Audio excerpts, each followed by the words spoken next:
It is something I like to share some ideas and thoughts with you. I'm not asking that you believe anything that I say. I'm not asking that you agree with me. I'm merely asking that you stand on and in the conversation that we'll share with you this evening. And if there's something that I say that can fit and work for you, I say use it. If not, discard it and let it be. Is that all right? Yeah. Say, that's fair enough. Very good. All right. One of the things I have realized, and many of us have, that if you want something out of life, if you want to change yourself, if you want to acquire something, if there's some goal that you want to reach, that is really not easy as some people will make us feel. That living your dream, changing your behaviors, overcoming negative habits, it's challenging. It's hard. That living alone is just very difficult. And once we begin to come to grips with the fact that living is difficult, life is very challenging. I heard a song once by a guy named Dimples called, "If It Ain't One Thing, It's Another." I say to you, if it ain't one thing, it's 12 others. Always something. You will never ever have a problem-free moment in life. Somebody said, and I like this, that you either in a problem or just left one or headed toward one. Anybody found that to be so? Raise your hand if you know what I'm talking about. I mean, there's always something. So how do we begin to nurture that hunger? What are the characteristics or the qualities of people that are hungry? What will it take for me to get some of the things that I want? And being hungry for those things. Number one, you've got to work on yourself. It's very important that you engage in an ongoing process to develop you. Spend more time on yourself than what you've been spending. It's very important. You owe that to yourself. I was reading a book by Og Mandino called The University of Success. Read one line, gave me a chill. I didn't have to read anything else in the book. He said, many of us never realize our greatness because we become sidetracked by secondary activity. We spread ourselves too thin. Don't know how to say no. And we find ourselves doing all kinds of things and never ever have time to do those things that we need to do to work on ourselves. And then there goes a second. There goes another second. There goes another second. And we can't stop and hold time. And before you know it, you wake up one day and you're behind on your dreams and your bills.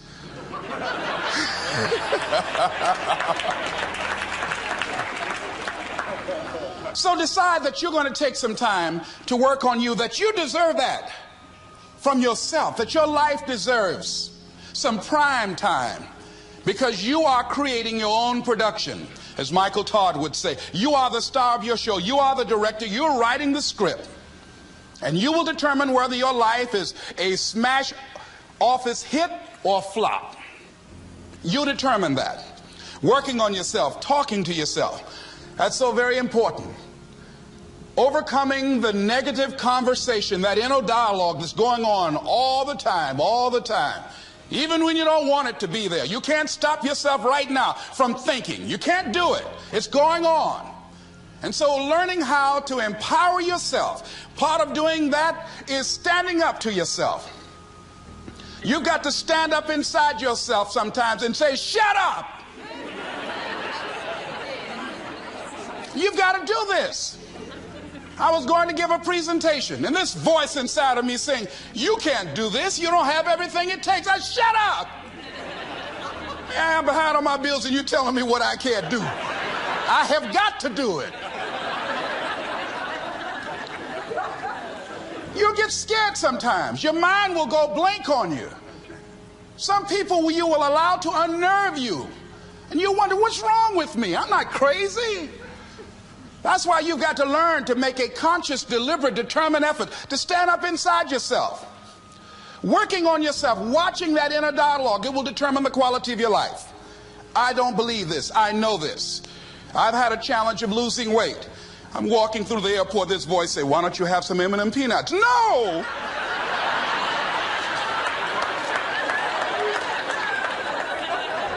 Well, just one. Then after you eat that, you might as well have a Snicker now, you sucker. I mean, it's challenging. My mother fixed the kind of sweet potato pie you can't eat with your shoes on.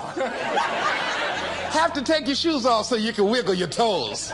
It sticks on my fingers. It says, eat it. One little bite won't hurt.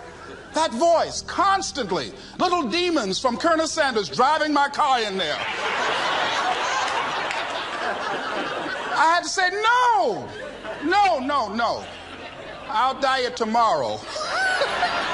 I saw a skinny man get hit by a truck. Had he had a little bit more weight, he might have lived, you know. Some of you know what I'm talking about. Raise your hand if you know that. That voice is awesome. So you have got to stand up to that voice. When you're working on something you want to achieve, you have got to stand up to that voice. You've got to sell yourself every day on your abilities, on what you're doing, on the goal that you want to reach. You've got to sell yourself every day, according to your level of belief. It will manifest itself in what you're doing. Whatever we have right now, whatever we're demonstrating in our lives, is a result of what we believe subconsciously that we deserve. And part of increasing that belief level is that you have got to convince yourself every day. You've got to sell yourself. I do a lot of training for many corporations, and I conduct sales seminars, and I've heard all kind of guys doing techniques and training people techniques of how to close sales and how to work with and begin to control the sale and how to ask for the close. Let me share something with you. You can learn all the techniques in the world. If you don't believe in yourself, it won't happen for you. I learned all of it. So that's why I do a training called Focus on the Seller. You've got to focus on you. And as you convince you, as you sell yourself every day, you will begin to see a difference in the things that you're doing. Selling yourself on your ability to perform a job, to achieve a certain objective. Telling yourself every day, here I go again. And I got what it takes. This is my day. And nothing out here is going to stop me. And when you go out there, life say, come over here. Say it again. Well, I'll be back tomorrow. That brings me to the next thing. It takes courage to act.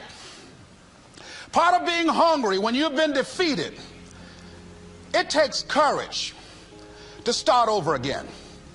I used to do door-to-door sales, and I was working with another friend of mine, and door-to-door sales, I mean, it's punishing. It's cruel and unusual punishment. And I was a little boy knocking on the door. Hello, would you like to buy a nice working television set? No money down? No! Bam! They slammed the door in your face. And the friend of mine that was working with me, they slammed the door in his face, and I looked back, and he was going to the car. He said, I can't do this. And he sat down in the car. And he said, you go ahead, I'll be here when you get back. Now, he had a mother and father to take care of him. My mother was ill. I am adopted. I was hungry. I had to go on. I learned something about myself. That when you step into your fears, somebody said, it was Winston Churchill, he said that courage is going from failure to failure without losing enthusiasm. When you step into your fears and continue to push yourself to go on, something happens for you. It will enable you to transcend yourself. I went to the next store.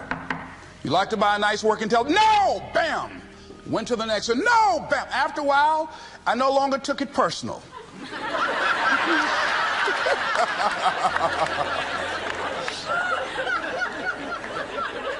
And I began to play a game. I said, well, I know there's a yes out here somewhere. And I'm going to keep on until I find it. And I'm not going home until I do. And I continued to knock on doors. And then somebody eventually would say yes. And I said, are you sure? And I would go in there and I would get the sale. When you have something you want to do, if you don't develop the courage to do that which has been given you to do, and you spend a lot of time going around trying to convince other people or trying to get their approval, what will happen is that you will lose your nerve. And other people will convince you that what you're doing doesn't have any value, and you'll give up on your dream. It's an interesting thing about life, I've also found, that if you don't have the courage to act, sometimes, and particularly, if you have something special to do, life will move on you. If it were not for life, I would still be a disc jockey. I didn't just leave voluntarily to go to the state legislature. I was fired. I was working on a job, and I came home one day. I was married at the time, and I told my former wife, I said, that guy Bert I work for is stupid. She said, if he's so stupid, why does he sign you a paycheck? Now, you see why I divorced her, right? I couldn't stand her. That night, I could not sleep well. Here was a guy that was controlling my life. I was going through all kinds of changes because this man controlled my paycheck. And it was Carlyle who said, truth crushed to earth shall rise again. Winston Churchill said, the truth is incontrovertible. Malice may attack it, ignorance may deride it, but at the end there it is. And we know scripture that says, ye shall know the truth, and the truth shall set you free. And the truth that I had to come to grips with, that I wasn't in charge of my destiny. The truth was that I wasn't giving all that I had. The truth was that there are some things that I wanted to do, but I didn't have the courage to act on those things.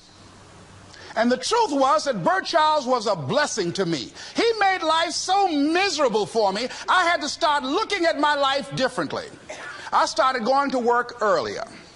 I started being the last one to leave there. I started working harder than anybody else. The other guys could not. Why would you work so hard, Les? I said, I'm not working for them. I have been cheating, Bert, I thought. I've been cheating myself and my family. Wherever you are, whatever you're doing, do it with everything that you have. Develop the habit of giving more than what you're paid for. Develop the habit of setting standards that others will be measured by. Someone said, do not go where the path may lead, but go where there's no path and leave a trail. All right? It is easy to be negative today.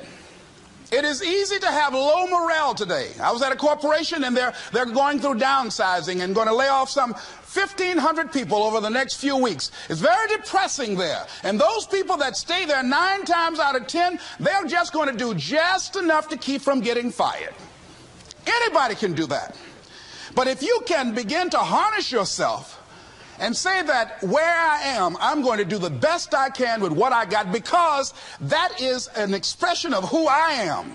If you get into the habit of just being mediocre, it will become a part of your consciousness. If you get in the habit of giving less than what you have it within you to give, it will begin to reflect itself in your personality. It will begin to damage you psychologically. And you don't want to be a part of that kind of self-destructive behavior. And so you want to set some high standards for yourself.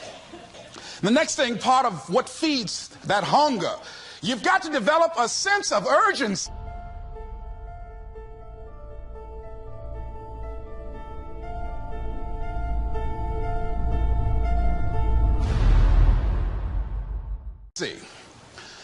Aurelia said, stop living your life like you have 1,000 years to live. In life, you're either here today and you're gone today. If there's something that you want to do and you can't do it all at one time, do just a little bit of it. I like what Robert Schuller says. He said, by the yard it's hard, but inch by inch, anything is a cinch. Do just a little bit of it. A friend of mine, Bobby Kerr, used to be a roommate. Bobby wanted to go into the area of public relations. He loved working with the public. Young lady he wanted to marry named Clarice. Bobby was a great procrastinator. Pretty soon the job where Bobby worked, they transferred him to another location. He went out to celebrate with the people on that new job site. And Bobby suffered a massive heart attack and died. Bobby didn't drink and didn't smoke, was under 40, and he died. Ask you a question. How much time do you have left? How much time do you have left? When you start thinking about that, we don't know. We don't know. Bobby took all the greatness and all of the talent and all of his abilities to his grave with him. One of the things he could have put in parentheses under his name, he didn't use all his stuff. And most of us do that. Most of us don't use the stuff that we have brought into the universe. And we want to make a conscious, deliberate, determined effort to start living life with a sense of urgency and using what we've got. Using ourselves up. Sharing what we brought into the universe to share. Because if we don't, nobody else will. Stop wasting valuable time.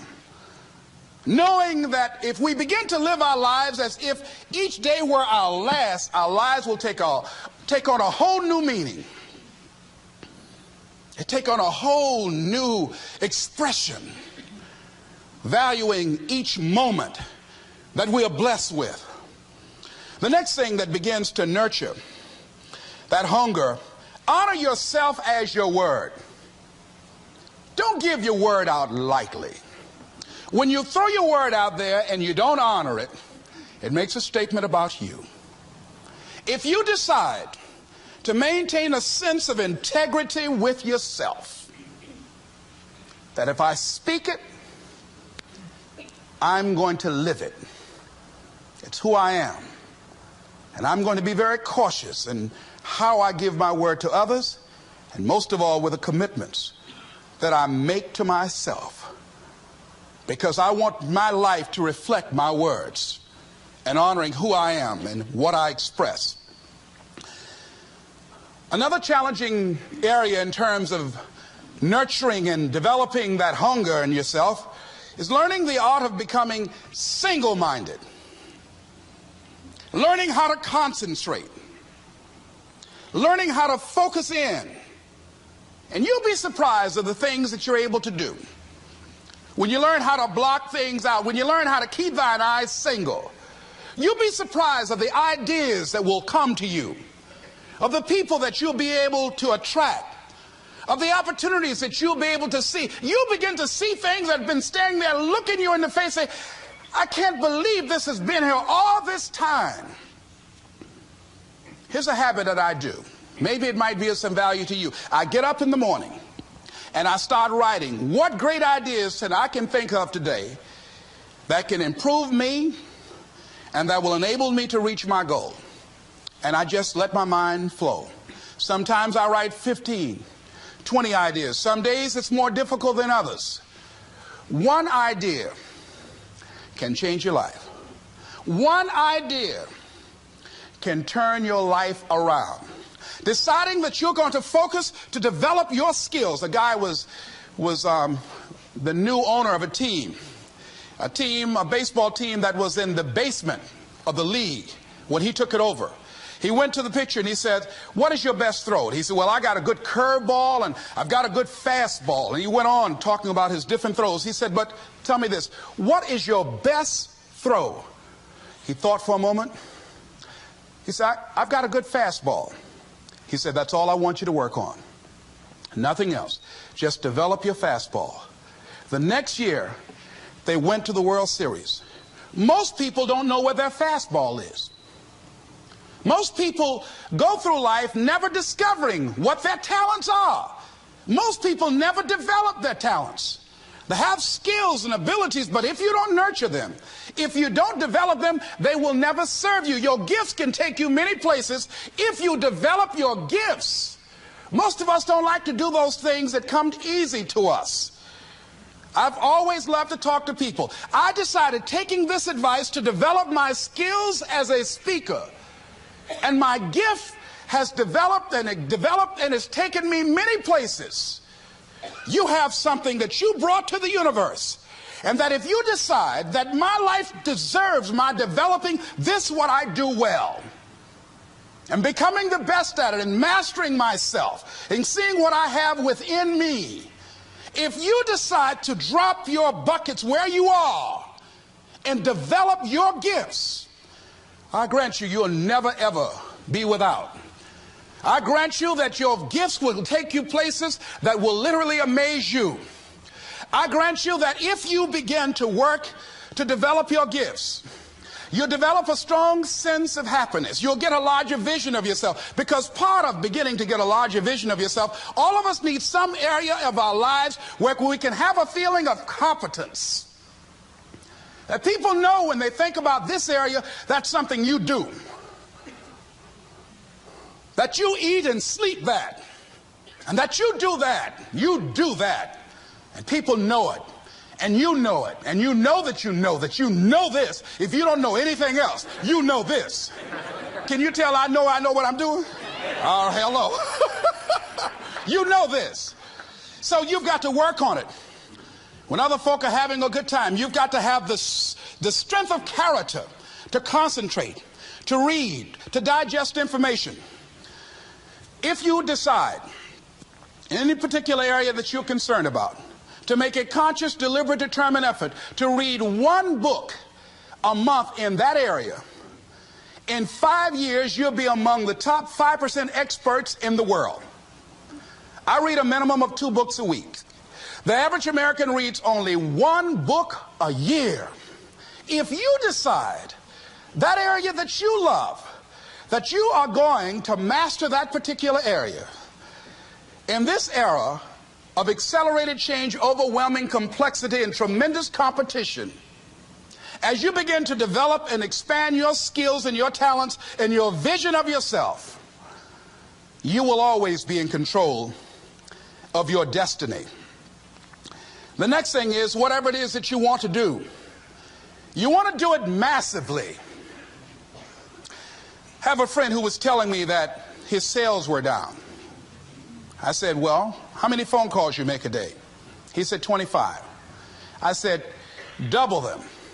Make 50 or 75 or 100. He said, oh man, that's just too much. I said, what do you mean too much? You behind on your bills? You're talking about too much? You know one way to get back on your feet real quick is to miss 2 car payments? You talking about you're tired? There's no competition out here. Decide that you're going to push yourself. Most people won't do that. Most people give up on themselves easily. You know the human spirit is powerful. There's nothing as powerful. It's hard to kill the human spirit. They asked Benjamin Disraeli, a man who became the head of a country at a time when Jews were not allowed out after 10 o'clock. They said, how did you do it? How did you achieve it against such great odds? He said, nothing can resist the will of a people that will stake even their existence on the extent of their purpose for good. That when you have a made-up mind, when you decide that you want to do something, I was reading something the other day, he said, the power to hold on in spite of everything, the power to endure, this is the winner's quality. The hunger, the ability to face defeat again and again without giving up. This is a winner's quality. You have that quality within you. When you're hungry, you don't care about the facts. You don't care about the odds. Doug Williams played for the Washington Redskins, quarterback. John Elway of the Denver Broncos in the Super Bowl. Everybody was talking about Elway. After the Super Bowl, when Doug Williams made a historic passing game, they asked him, said, how were you able, in spite of all of the negative publicity saying that you couldn't win, how did you do it? He said, I ignored my critics. I just didn't pay any attention to them. I ignored myself because they kept on saying it so much. There were times I doubted whether or not I can do what I needed to do. There's a Doug Williams in everybody here. There's greatness in you. And you've got to learn how to tune out the critics outside and the critic inside. And since I'm going to do this, I'm going to harness my will. And I'm not going to let anything stop me. I deserve this. I'm going to do it until. And this friend, I told him, said, start increasing your calls. I said, I make 100 calls a day. I got a callus in my ear. My ear kind of dark. You can't see it, but it's there.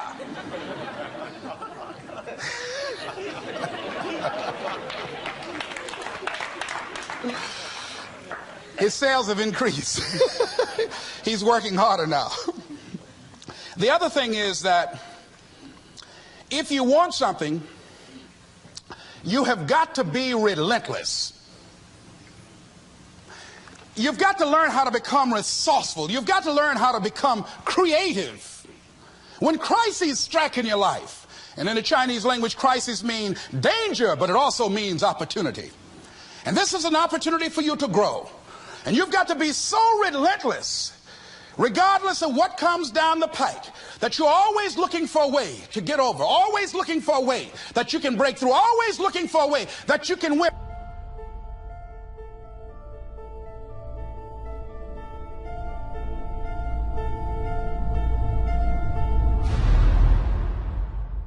And always looking for a way that you can strike a telling blow. And pretty soon, I think there's some people watching us in the universe that say, wait, let's call a meeting over here. You know that guy Mustafa? Look at him down there. He won't stop. Just that fool don't know he can't get over. Look here. Why don't we do this? Let him go and let's mess with somebody else. Just let him go on through.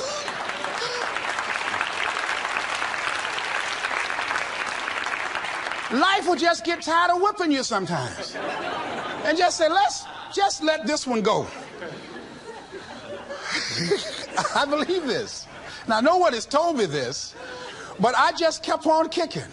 I didn't have sense enough to stop. I was intelligently ignorant. I didn't know what I couldn't do. So I just tried anything. And the fascinating thing about life, because you can't get out of it alive, you might as well have a good time, you know? You might as well have a good time. Live your life with passion, with some drive. I was giving a seminar the other day, and I mentioned that I was going to do some training in August with some young teenagers and take about 100 away to a 2 or 3 day camp and wipe them out. Been working on this. So after the speech, one of the parents walked up to me and said, Mr. Brown, I'd like for you to do something for my son. He's not motivated.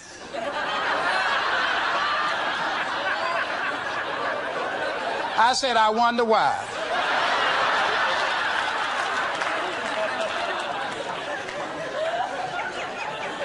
I wonder what's wrong with him. He had no fire whatsoever. See, what you do speaks so loudly folk can't hear what you're saying. And so if you don't have any fire, you know, you've got to watch the people, the relationships that you develop. Have people of kindred mindsets. If you're around folk who are dead and negative all the time, they will affect you.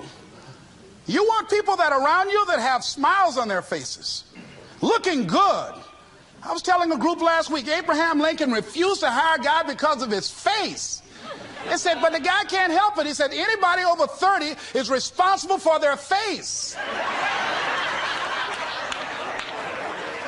If you have some depressing face looking at you every day, it affects your blood pressure. Keep these dead faces away from you. It's contagious. This is serious. So you've got to watch your countenance, watch your face, have an uplifted expression, watch your body posture. All of these things affect you psychically. You've got to be the kind of person that you are fearless. Fearless. Folk leave fearless people alone. There's some people walk through a neighborhood and every dog in the neighborhood would bark at them.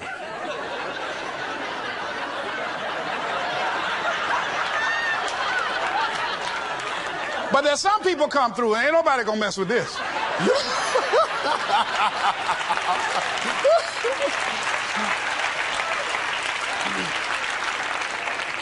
You are unstoppable. And because you are unstoppable, because you've got power that you haven't even begun to use yet, You owe it to yourself to release your brakes. How many of you have had the experience of pulling out of your driveway and you mashed on the accelerator and the car was just going, it couldn't move. And you mashed harder and it couldn't move. And then you discovered you had your emergency brakes on.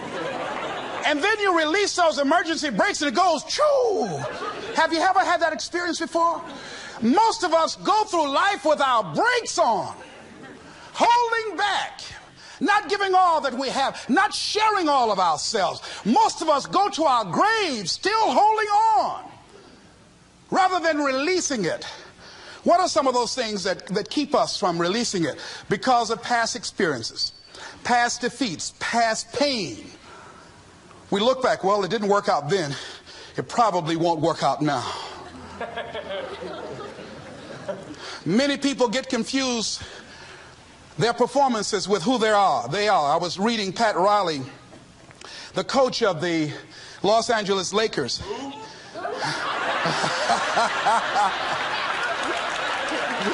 But you're going to like this quote here.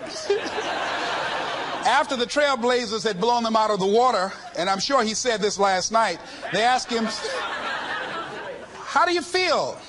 He said, tonight we were exposed for what we are right now.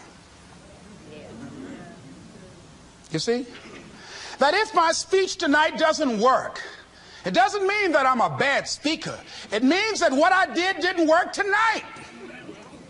And I've got to separate what I do from who I am. And I've got another shot. See, the last chapter to your life has not been written yet, and it doesn't matter about what happened yesterday. It doesn't matter about the things that you've done that you feel guilty about. If you wouldn't do it today, you're convicting an innocent person. You've been reborn to a new state of consciousness. And as they say, if we knew better, we would do better. And so you begin to decide, I'm not going to be denied. I remember, and I was telling someone, and they asked me, would you repeat that again? I was interested in going into broadcasting. I'm adopted. And that was my key out. I wanted to make my mama proud of me. I was very much appreciative of what she's done for my brother and sister and I. And that was my way out. And I went over to a radio station, asked a guy and told him that I was interested in broadcasting. He looked at me in my straw hat and my overalls. He said, you have any broadcasting background? I said, no, sir, I don't. What do you do? I cut grass. Young ladies asked me what kind of work I do, and I was working on a garbage truck. I say, well, I'm a sanitary technician. He said, we don't have any job for you. I decided that was something I was going to do. I decided I'm unstoppable. I'm going to go up in here and I'm going to do this. I started going to the radio station every day, developing a relationship with the people that were doing what I wanted to do. And that's what I encourage you to do. Whatever area you want to go in, find people that are doing it the way you want to do it and develop a relationship with them. When I decided to go in this area, I wrote letters to Dr. Norman Vincent Peale, to Zig Ziglar, to Dennis Waitley, all of the giants in this area. And I said, this is something I want to do. I've been following your career. Would you help me?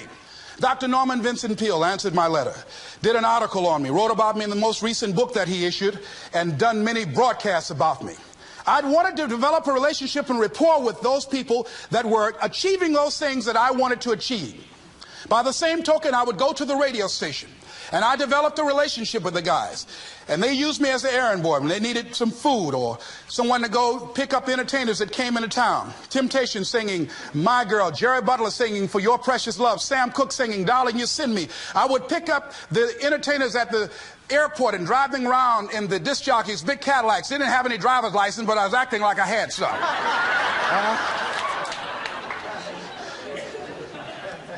Every day I used to go home and work on my communication skills, developing myself. It was Whitney Young. He said, it's better to be prepared for an opportunity and not have one than to have an opportunity and not be prepared. Start working and developing yourself now and prepare yourself for what it is that you want, because you expect to get it. And when the disc jockeys were in the control room, I would go in and watch them and develop a trust level, and they would let me stay, and I would watch and observe them working the controls. When you want something out of life, don't worry about how you're going to get it. How is none of your business. The most difficult thing it is to hold the vision. It's to hold the vision. So there I was at the radio station. A guy was on the air and he started to drink by the name of Rock. I was outside the window looking at him and watching. Hungry and ready, saying, drink, Rock, drink. Pretty soon the phone rang. It was the general manager. I said, hello? He said, Les, this is Mr. Klein. I said, I know. He said, Rock can't finish his program. He's slurring his words. I said, I know. Can you work the controls until one of the other disc jockeys come in? Would you call them? I said, yes, sir. I hung the phone up. I said, now he must be thinking I'm crazy. I called my mom and my girlfriend Cassandra. I said, y'all come out on the front porch and turn up the radio. I'm about to come on the air.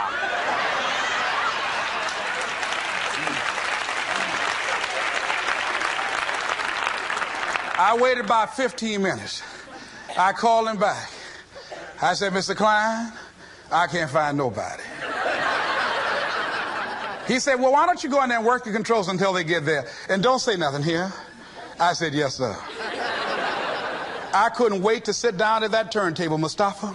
I said, look out, this is me, LB, Triple P, Les Brown, your platter playing Papa. There were none before me, and there will be none after me. Therefore, that makes me the one and only. Young and single and love to mingle, certified, bona fide, indubitably qualified to bring you satisfaction and a whole lot of action. Look out, baby, I'm your love man. I was hungry.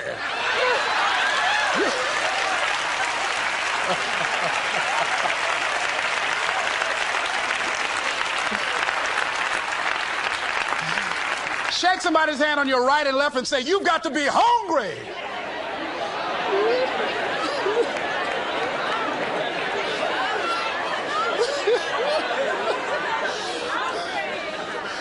Boy, y'all something else. You hear me? You want to be persistent about what it is that you want to achieve. Alexander Graham Bell said, what this power is, I cannot say. All I know is that it exists, and it becomes available only when a man or a woman is in that state of mind in which he or she knows exactly what he or she wants and is fully determined not to quit until they find it. When our children are learning how to walk, how many times will your baby attempt to walk and fall and you just say, just sit down, don't try anymore, you've fallen 20 times.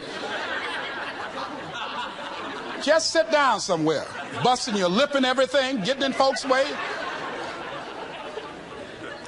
When will a baby walk? It will walk when it walks. That's when it will walk. Les, when will you be known nationally as the motivator? I will be known when I'm known. That's when I'll be known. Don't get caught up in, well, I've tried it 4 or 5 times and things didn't work out. If there's something that you want and you're hungry for it, you've got to do whatever is necessary until. And when you give the best you can and that's not enough, you must do what is required. And don't give up on yourself. Don't throw the towel in so quickly. Many people give up on the 1-yard line, where if they have the determination just to keep on knocking. It's a funny thing about life.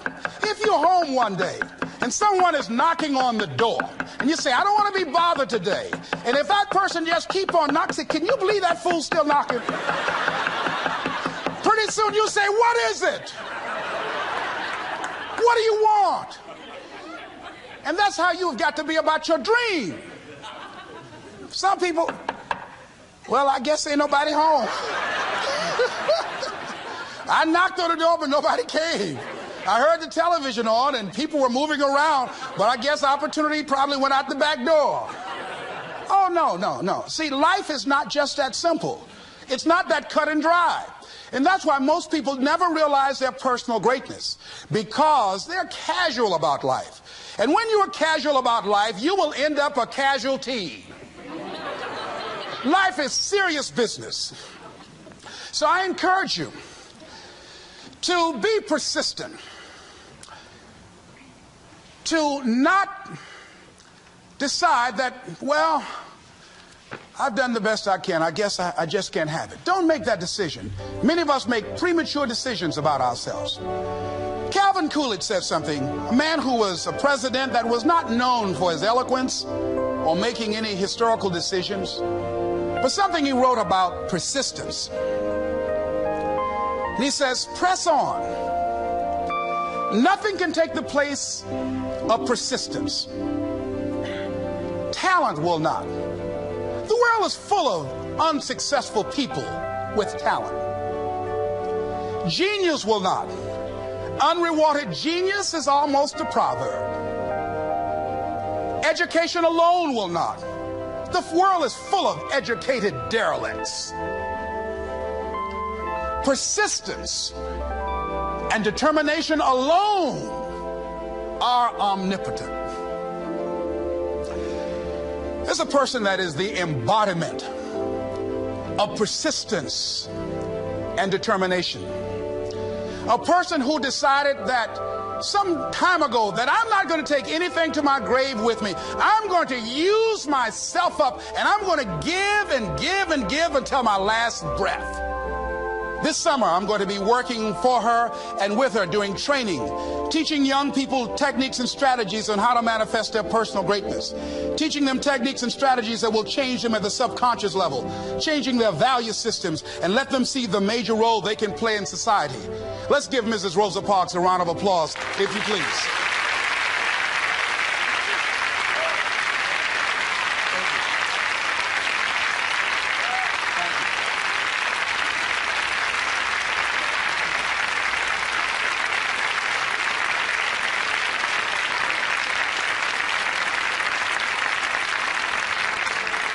Here we are in the presence of greatness.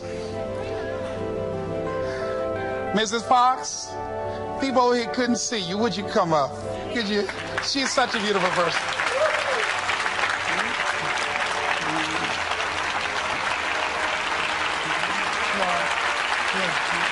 Beautiful person.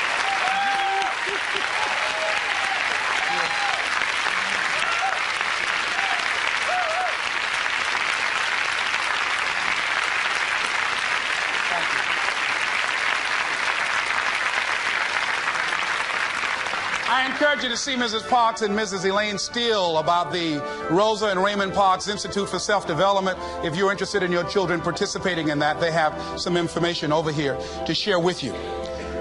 It is just fascinating and just a blessing to have this woman when a lot of folk who are giving up. And here this year she celebrated her 75th birthday and still has a dream of being an instrument of change. And there is a Rosa Parks in all of us who made a decision at one point in time, standing on the platform of oughtness, as Immanuel Kant talks about in a book called Critique of Pure Reasoning, that there's certain things we know we ought to do. We just know it. We owe it to ourselves and those around us. I don't know what your dreams are. I don't know what your goals are. But let me leave this with you.